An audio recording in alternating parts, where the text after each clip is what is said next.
Hi guys, welcome to this channel. In today's video, I'm going to show you how you can deactivate your threads account. So before getting into this video, must subscribe to our YouTube channel and click on the bell icon. So the first step you simply need to do is to open your threads account, and you simply need to click on profile in the right bottom corner.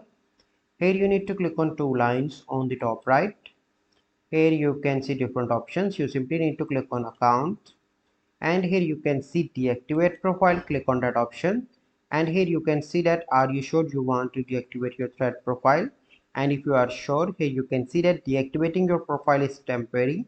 Your profile threads, replies and likes will be hidden until you reactive by logging back in.